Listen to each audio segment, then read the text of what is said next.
नमस्कार मेरे प्यारे विद्यार्थियों, मैं राकेश भाटी उत्कर्ष ऑनलाइन स्कूल में आपका स्वागत करता हूं। तो आज का जो टॉपिक है हमारे प्रबंध के सिद्धांत। प्रबंध के सिद्धांत के बारे में हम जानते हैं। ये प्रबंध के सिद्धांत क्या करते हैं, किस तरह से कार्य करते हैं, उसके बारे में देखिए। सबसे पहले हम बात करें किसी संगठन की, किसी ऑर्गेनाइजेशन की। तो मेरे प्यारे विद्यार्थियों, ऑर्गेनाइजेशन में ये कैसे काम करते हैं, क्योंकि अगर देखा जाए तो प्रबंध के सिद्धांत केवल मार्गदर्शन का कार्य करते हैं। मार्गदर्शन का मतलब ये हुआ कि गाइड करते हैं। अपनाना या नहीं अपनाना ये डिपेंड करता है किस पर, प्रबंधक पर। तो आइए हम बात करते हैं प्रबंध के सिद्धांतों की। जिसके बारे में हम बात कर रहे हैं वो है हेनरी फ्योल। हेनरी फ्योल के द्वारा प्रतिपादित 14 सिद्धांतों की।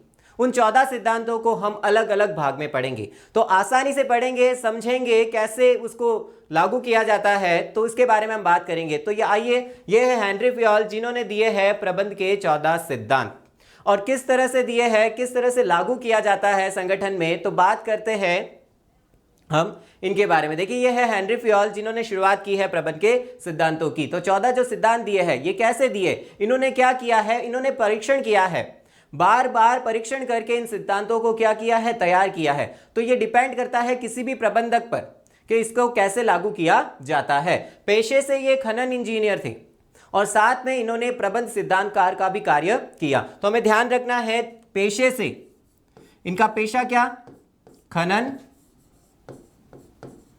इंजीनियर।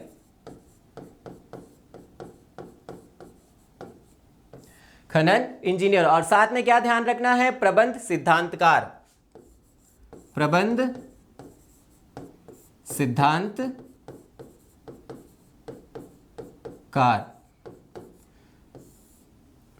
आगे बात समझ में, यानी पेशे से खनन इंजीनियर और साथ में प्रबंध सिद्धांतकार का भी इन्होंने कार्य किया है। तो ये बात ध्यान में रखनी है। इन्हें कहा जाता है प्रबंध के, सामान्य प्रबंध के जन्मदाता कहा जाता है। तो ध्यान रखना, इन्हें क्या कहा जाता है, सामान्य प्रबंध के जन्मदाता। सामान्य प्रबंध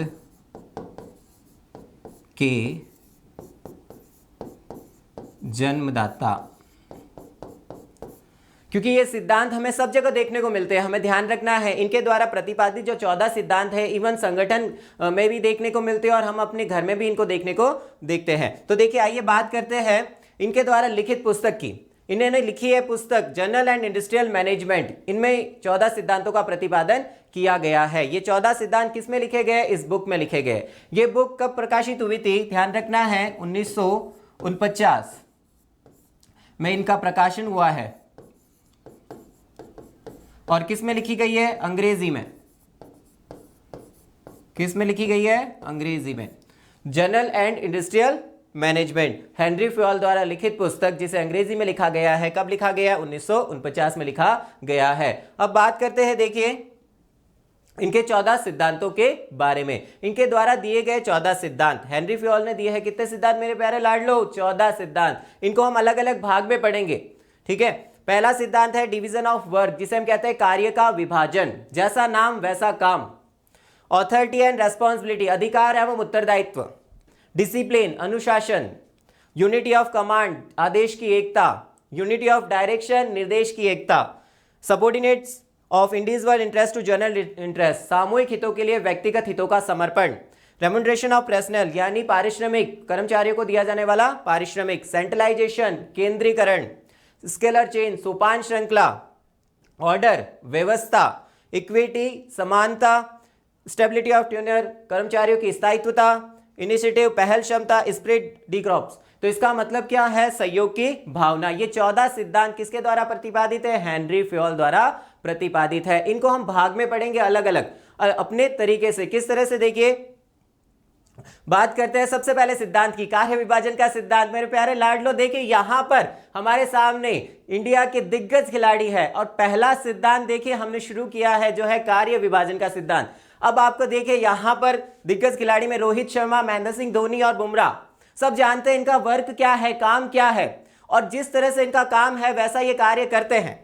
तो कार्य विभाजन का सिद्धांत क्या कहता है, कार्य विभाजन का सिद्धांत कैसे काम करता है। रोहित शर्मा बैट्समैन में माने जाते हैं, महेंद्र सिंह धोनी का जो काम है आपको पता है, अगर हम बात करें बुमराह की, बॉलिंग अच्छी बहुत करते हैं, तो ये क्या और कैसे, क्यों, तो ये बात करते हैं कार्य विभाजन के सिद्धांत में, यानी किस तरह से कार्य विभाजन का सिद्धांत काम आता है। तो देखिए इसकी क्या परिभाषा, यानी क्या होता है कार्य विभाजन का सिद्धांत। कार्यों को छोटे छोटे भागों में विभक्त करना, कार्यों को छोटे छोटे भागों में क्या किया जाता है मेरे प्यारे लाडलो, विभक्त करना, जिससे क्या होता है, विशिष्टीकरण का फायदा मिलता है।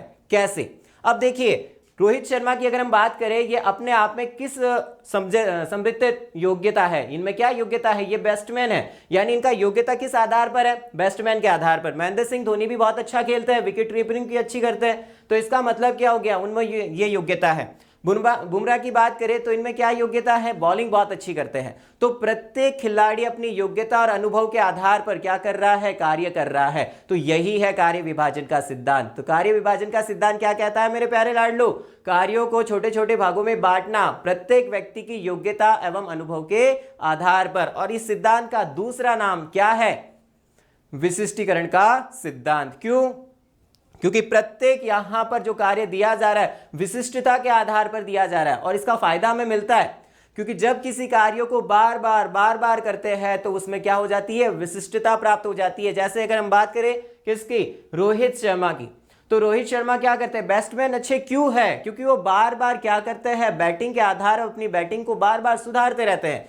बुमराह बॉलिंग में अच्छे क्यों है, क्योंकि यहां पर देखा जाता है कि वो बॉलिंग की प्रैक्टिस निरंतर करते रहते हैं, और ये अपने बॉलिंग में क्या हो जाता है, विशिष्ट हो जाते हैं। इसी तरह किसी भी संगठन में कोई भी प्रबंधक क्या करता है, अपने अधीनस्थों को कार्य सौंपता है, तो वो क्या करता है, उनकी योग्यता और अनुभव का उसे ध्यान में रखना चाहिए। तो फ्योल के अनुसार, फ्योल क्या कहते हैं मेरे प्यारे लाडलो, देखिए यहां पर क्या है, प्रत्येक जो भी प्रबंधक है वो अपना अपना कार्य कर रहा है, यानी इनके योग्यता के आधार पर उन्हें कार्य दिया जा रहा है। तो फ्योल के अनुसार प्रत्येक कर्मचारी को, फ्योल के अनुसार क्या ध्यान रखना है, यानी प्रत्येक यहां पर क्या करना पड़ेगा, जो फ्योल के दे रखा है कार्य विभाजन का सिद्धांत, यानी प्रत्येक व्यक्ति को क्या करना चाहिए, उसकी योग्यता और अनुभव के आधार पर कार्य दिया जाना चाहिए। ये बात हमें ध्यान में रखनी है। किस तरह से दिया जाता है वो अभी बताया हमने। तो क्या कहते हैं, फ्योल के अनुसार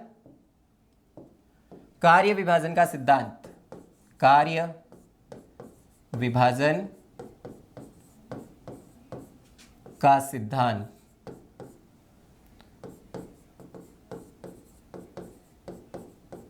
कार्य विभाजन का सिद्धांत क्या कहता है, कार्यों को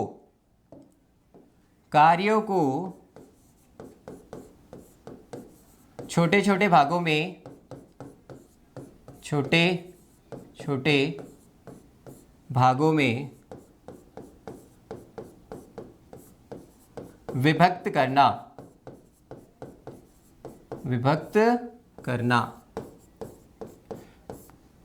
प्रत्येक व्यक्ति को उसकी योग्यता एवं अनुभव के आधार पर कार्य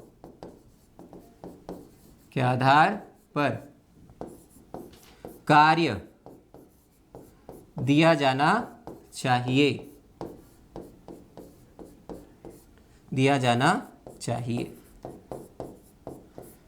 तो मेरे प्यारे विद्यार्थियों, समझ में आ गई कार्य विभाजन का सिद्धांत क्या है, कार्यों को छोटे छोटे भागों में विभक्त करना और प्रत्येक व्यक्ति को उसकी योग्यता और अनुभव के आधार पर कार्य दिया जाना चाहिए। इसका दूसरा नाम क्या है, विशिष्टीकरण का सिद्धांत। यह भी ध्यान में रखना है, क्या नाम है इसका, विशिष्टीकरण का सिद्धांत भी कहते हैं इसे,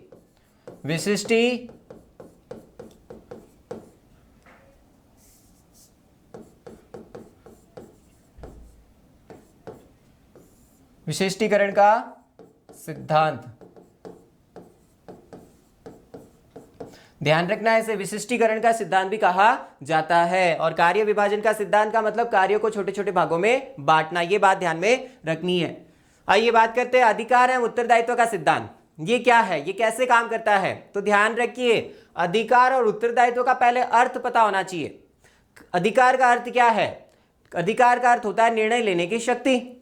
उत्तरदायित्व का मतलब क्या है, जो कार्य दिया गया है उस कार्य को हमें क्या करना पड़ेगा, पूरा करना, यानी दिए गए कार्य को पूरा करना, या कार्य जो दिया है उस आधार पर हमें करना है।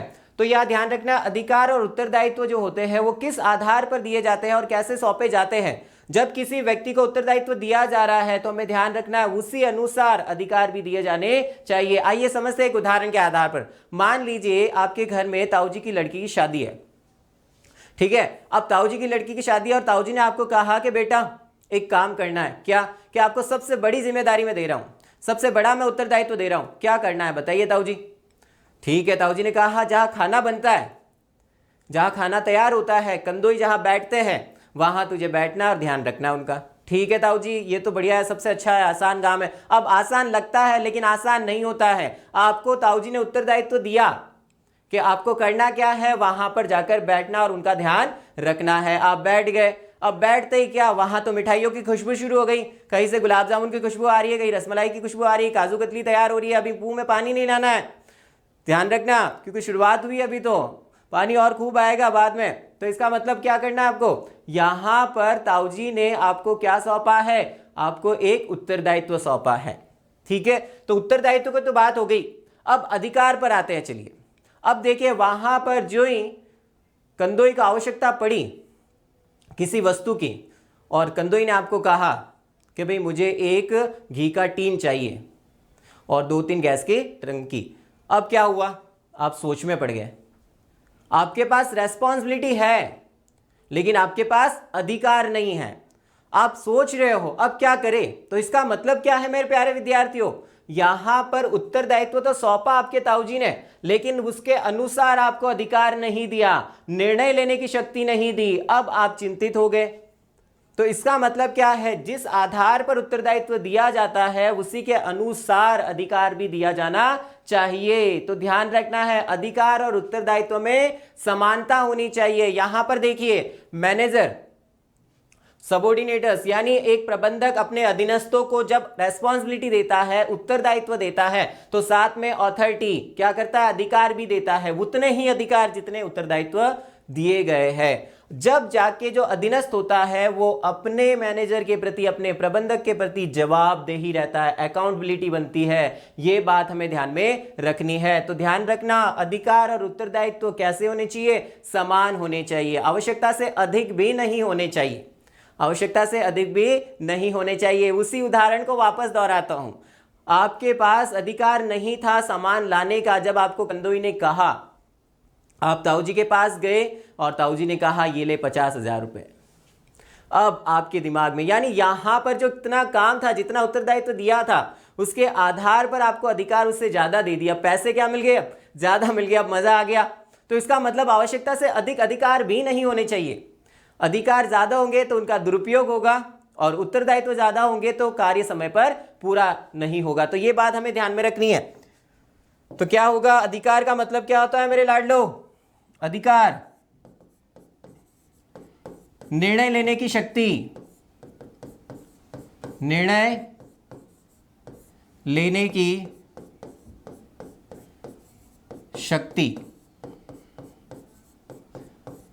उत्तरदायित्व का मतलब क्या हो जाएगा, कार्यों को, दिए गए कार्यों को पूरा करना, यानी जो कार्य हमें दिया गया है, रेस्पॉन्सिबिलिटी दी गई है, उसको हमें पूरा करना। लेकिन पूरी कब होगी, जब हमारे पास अधिकार होंगे। कार्य को दिया है तो ध्यान रखना, उत्तरदायित्व,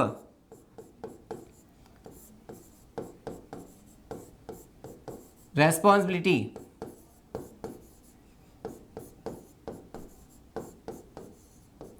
दिए गए कार्य को पूरा करना। ठीक है, तो रेस्पॉन्सिबिलिटी ध्यान रखनी है, जो कार्य दिया गया, रेस्पॉन्सिबिलिटी दी है, उसे हमें क्या करना पड़ेगा, पूरा करना पड़ेगा। कार्य दिया गया है वो ध्यान रखना है। अधिकार तो उसी के अनुसार हमारा जो कार्य सौंपा गया है, उत्तरदायित्व जो दिया गया है, उसके अनुसार क्या होना चाहिए, अधिकार होने चाहिए। तो ध्यान रखना है, अधिकार और उत्तरदायित्व में क्या होनी चाहिए, समानता होनी चाहिए। अधिकार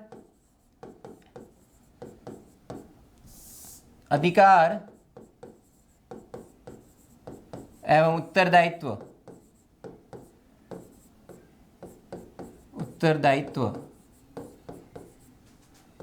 में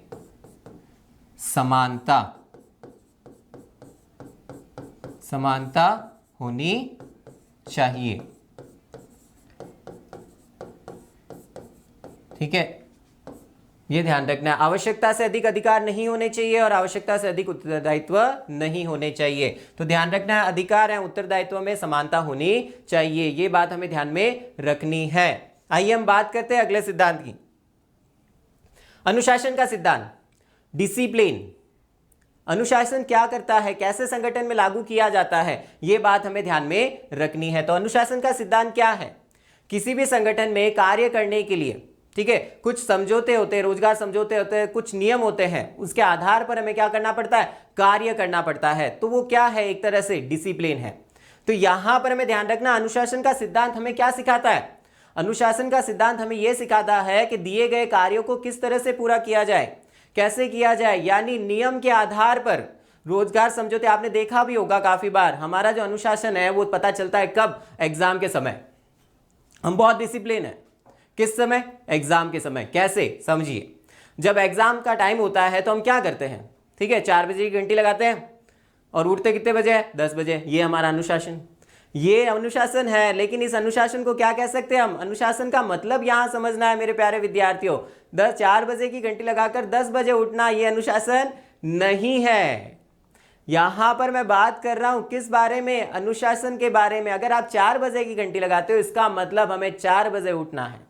इसका मतलब ये नियम क्या कहता है? ये नियम ये कहता है कि जिस आधार पर आप कार्य सौंपा गया है, दिया गया है, यानी वो अनुशासन कहलाता है। ये बात हमें ध्यान में रखनी है। तो यहां क्या ध्यान में रखना है, अनुशासन का सिद्धांत क्या होता है? संगठन में कार्य करने के लिए रोजगार समझौते और नियम से आधार पर कार्य करना। जो नियम होते हैं संगठन में, जो रोजगार समझौते होते हैं, उसके आधार पर हमें क्या करना पड़ेगा, डिसिप्लिन यानी अनुशासन में कार्य करना पड़ेगा। देखिए यहां पर अगर इस व्यक्ति को अपने लक्ष्य को प्राप्त करना है तो उसे अपने जीवन में डिसिप्लिन लाना पड़ेगा, अनुशासन लाना पड़ेगा। तो उसके लिए उसे क्या करना पड़ेगा, कुछ नियम बनाने पड़ेंगे और उसके आधार पर उसे क्या करना पड़ेगा, कार्य करना पड़ेगा। अगर नियम बना रहा है तो वो निश्चित ही अपने लक्ष्य की क्या कर सकता है, प्राप्ति कर सकता है। तो अनुशासन क्या है, संगठन में कार्य करने के लिए क्या होते हैं, नियम एवं समझौते, यानी रोजगार समझौते और नियम से कार्य करना है। अब ये रोजगार समझौते निष्पक्ष रूप से होने चाहिए, आज्ञाकारिता के रूप में कार्य करते हैं सबके लिए, क्योंकि रोजगार समझौते के आधार पर देखा जाए तो सबके लिए बराबर है। अगर हम बात करें किसी भी प्रबंधक की या फिर कर्मचारी की, तो ये बात हमें ध्यान में रखनी है। तो क्या होगा, संगठन में कार्य करने के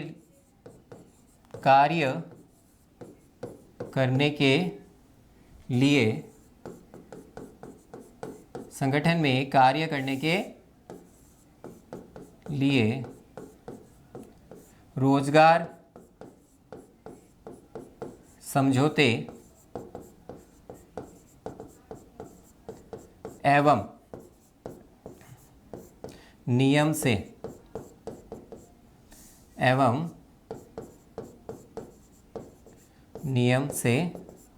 है।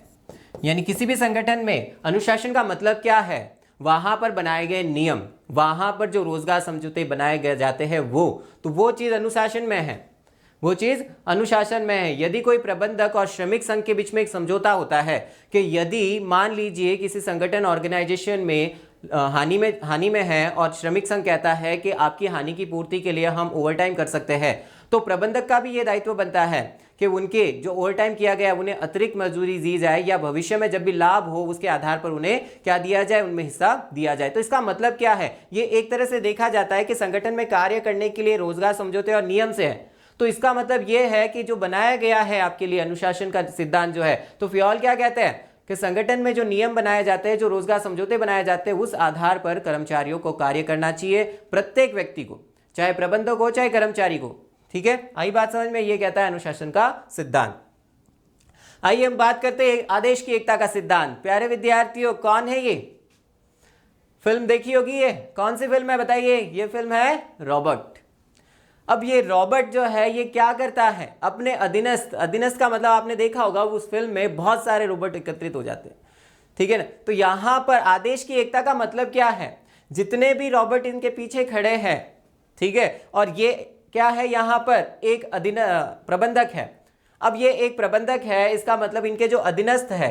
तो आदेश की एकता का सिद्धांत क्या कहता है? आदेश की एकता का सिद्धांत कहता है मेरे प्यारे विद्यार्थियों क्या, प्रत्येक कर्मचारी का एक अधिकारी होना चाहिए, और प्रत्येक कर्मचारी का एक अधिकारी के साथ साथ क्या होना चाहिए, वह अधिकारी क्या करे, उसी से आदेश प्राप्त करे। यदि वह अधिकारी एक से अधिक आदेश प्राप्त करता है या फिर एक से अधिक अधिकारियों से आदेश प्राप्त करता है तो क्या हो जाएगा, आदेश की एकता का उल्लंघन हो जाएगा। तो ध्यान रखना, यह है चिट्ठी।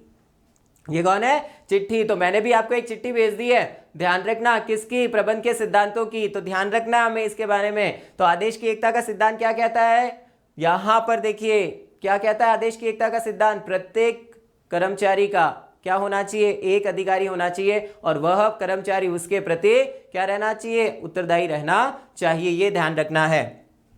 तो आइए बात करते हैं। तो ये देखिए यहां पर लिखा हुआ है राइट अप्रोच और रॉन्ग अप्रोच, यानी सही दृष्टिकोण और गलत दृष्टिकोण। सही दृष्टिकोण क्या है, सही दृष्टिकोण का मतलब क्या है, यहां पर देखिए, यहां आपको दिख रहा है,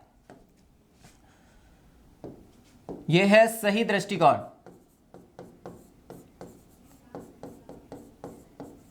सही दृष्टिकोण, यह है गलत दृष्टिकोण। सही दृष्टिकोण में देखिए ये है प्रबंधक, जो रेड में है सुपीरियर जिसे हम कहते हैं, ये प्रबंधक है आपके, यानी ये सबऑर्डिनेटर अधीनस्थ है। तो यहां जो प्रबंधक है, जो सुपीरियर है, वो क्या कर रहा है, देखिए यहां इनके नीचे जो अधीनस्थ है वो कितने हैं, 3, और गलत में देखिए 2 प्रबंधक है और अधीनस्थ कितने हैं, 3। तो यहां राइट अप्रोच में देखिए 3 अधीनस्थ इस एक अधिकारी से आदेश प्राप्त कर रहे हैं, जबकि यहाँ 3 अधीनस्थ यहाँ कितने से प्राप्त कर रहे हैं, 2 अधिकारी से आदेश प्राप्त कर रहे हैं। तो यहाँ क्या कंफ्यूजन होता है, भ्रमित हो जाएंगे यहाँ पर कि किसके आदेश की पालना पहले करें। काफी बार होता है ना, जब हम स्कूल जाते हैं तो टीचर क्या कहते हैं, जो ये एंटर करते हैं, बैठते हैं, क्लास में आते हैं और टीचर कहते हैं कि जा नीचे से लेकर क्या लेकर आ, एक रजिस्टर लेके आ जा। उतने ही आप जब नीचे उतरने वाले होते हैं उसमें दूसरे टीचर कहते हैं चौक लेकर आ जाना, फिर तीसरे टीचर कहते हैं पानी का लोटा भर के लेके आ जाना। तो क्या हो रहा है, यहां पर आपको 3 टीचर से एक साथ आदेश मिल रहा है। इसका मतलब क्या हुआ मेरे प्यारे बच्चों, यहां पर ध्यान रखना आपको, एक समय में यहां पर प्रत्येक अधिकारी का क्या होना चाहिए, प्रत्येक अधीनस्थ का क्या होना चाहिए, एक अधिकारी होना चाहिए। ये बात हमें ध्यान में रखनी है। तो यहां देखिए एक अधिकारी है और इसके अधीनस्थ कितने हैं, 3, और यहां पर 2 अधिकारी है और अधीनस्थ कितने हैं, 3। ठीक है, तो लेकिन यहां ये तीनों क्या कर रहे हैं, इन दोनों का कार्य कर रहे हैं, लेकिन दोनों का एक साथ हो नहीं पाएगा क्योंकि ये दोनों क्या हो जाएंगे, भ्रमित हो जाएंगे। तो ये बात हमें ध्यान में रखनी है। तो क्या लिखेंगे आदेश की एकता में, आदेश की एकता क्या कहती है, आदेश की एकता प्रत्येक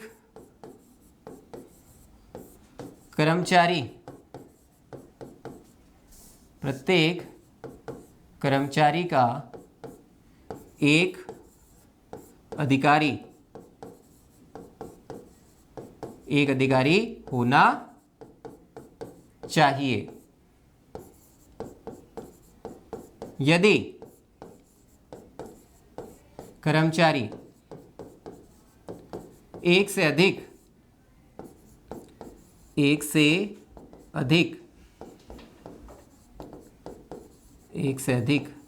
अधिकारियों से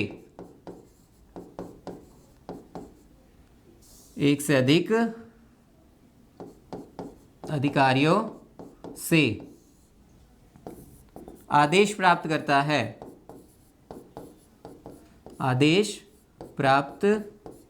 है तो कर्मचारी भ्रमित हो जाएगा, यानी किसका आदेश का पालन पहले करे।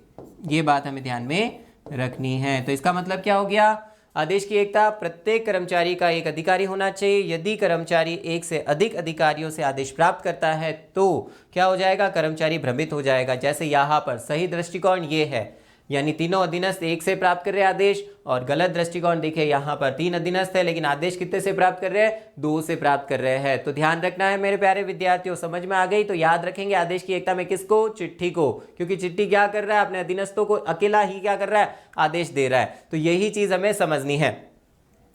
आइए बात करते हैं निर्देश की एकता का सिद्धांत। निर्देश की एकता का सिद्धांत क्या कहता है, अब आदेश और निर्देश में क्या फर्क है? आदेश की अगर हम बात करें, ठीक है, तो वहां पर हमने बात की थी कर्मचारी के रूप में, यानी वहां पर जो कर्मचारी है, प्रत्येक कर्मचारी वो अपने किसके प्रति, अधिकारी के प्रति क्या रहता है, उत्तरदायी रहता है, यानी एक ही अधिकारी के प्रति। अब निर्देश की एकता की जब बात हो रही है तो ध्यान रखना है, यहां कहा जाता है कि समान उद्देश्य वाली जितनी भी क्रियाएं होती है वहां पर वन हेड वन प्लान होना चाहिए। जैसे देखिए यहां पर एक अधिकारी है, ठीक है, इसका एक प्लान है और ये क्या कर रहा है, अपने अधीनस्थों को साथ लेकर चल रहा है। तो समान उद्देश्य वाली जितनी भी क्रियाएं होती है उनका एक अधिकारी और एक क्या होनी चाहिए, योजना होनी चाहिए। तो हमें ध्यान रखना है मेरे प्यारे विद्यार्थियों, निर्देश की एकता का सिद्धांत क्या कहता है, यूनिटी ऑफ डायरेक्शन, यानी यहां पर पूरे संगठन को साथ में लिया जा रहा है, यहां पर पूरे संगठन को प्रभावित किया जा रहा है, जबकि वहां पर किसी कर्मचारी को प्रभावित किया जा रहा है। यह बात हमें ध्यान में रखनी है। तो निर्देश की एकता का सिद्धांत क्या कहता है, समान उद्देश्य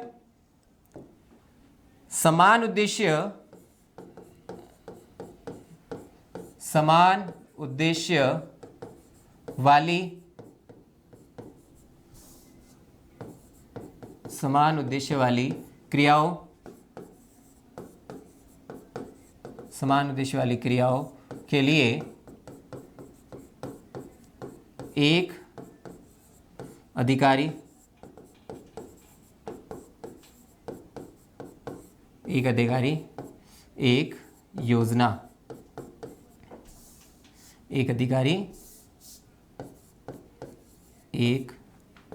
योजना, होनी चाहिए। आई बात समझ में? यानी यहां पर पूरे संगठन को साथ लेकर चला जा रहा है, ठीक है, संगठन को क्या किया जा रहा है, साथ लेकर चला जा रहा है। जैसे मोटरसाइकिल, मान लीजिए एक कंपनी है जो मोटरसाइकिल निर्माण करती है और कार भी निर्माण करती है, तो इसका मतलब क्या हुआ, मोटरसाइकिल निर्माण के लिए एक अधिकारी एक योजना होनी चाहिए और कार निर्माण के लिए एक अधिकारी एक योजना होनी चाहिए। तो इसका मतलब यह है, जैसे अधिकारी के आधार पर, यानी उन्हीं के आधार पर यहां क्या की जाएगी, योजना को तैयार किया जाएगा। इससे क्या होगा, इससे ये होगा कि ये जितने भी संगठन है वो एक निर्धारित डायरेक्शन में चलेंगे, एक निर्धारित दिशा में चलेंगे। तो ये बात हमें ध्यान में रखनी है मेरे प्यारे बच्चों। तो यहां पर हमने आज बात की है कितने सिद्धांतों की, 5 सिद्धांतों की। पहला सिद्धांत कौन सा था, कार्य विभाजन का सिद्धांत, कार्यों को छोटे छोटे भागों में बांटना, ठीक है, किसके आधार पर, योग्यता और अनुभव के आधार पर। दूसरा सिद्धांत हमने बात किया था अधिकार एवं उत्तरदायित्व के बारे में। अधिकार और उत्तरदायित्व का मतलब क्या हुआ, अधिकार निर्णय लेने की शक्ति, और उत्तरदायित्व का मतलब क्या होता है, दिए गए कार्य को पूरा करना, यानी जो कार्य किया गया है उसे हमें पूरा करना। लेकिन जब दोनों में समानता होगी तभी वो कार्य क्या होगा, पूरा होगा मेरे प्यारे लाडलो। तो हमें ध्यान रखना है। उसके बाद अनुशासन, संगठन में कार्य करने के लिए क्या बनाया जाता है, रोजगार समझौते और कुछ नियम होते हैं, उसके आधार पर हमें क्या करना पड़ता है, कार्य करना पड़ता है। उसके बाद आदेश की एकता, कौन याद आएगा, चिट्ठी याद आएगा। क्यों, क्योंकि वहां पर क्या था, वहां पर क्या कार्य किया गया था, जो अधिकारी था यानी जो कर्मचारी थे, यानी प्रत्येक कर्मचारी एक अधिकारी से क्या प्राप्त कर रहा था, आदेश प्राप्त कर रहा था। और निर्देश की एकता में समान उद्देश्य वाली जितनी भी क्रियाएं थी वो क्या कर रही थी, वन हेड वन प्लान के रूप में कार्य की जाएगी। तो हमें ध्यान रखना है। आशा करता हूं मेरा वीडियो आपको पसंद आया होगा, और अगर पसंद आया तो प्लीज क्या करेंगे, लाइक कीजिए, शेयर कीजिए और सब्सक्राइब कीजिए। धन्यवाद।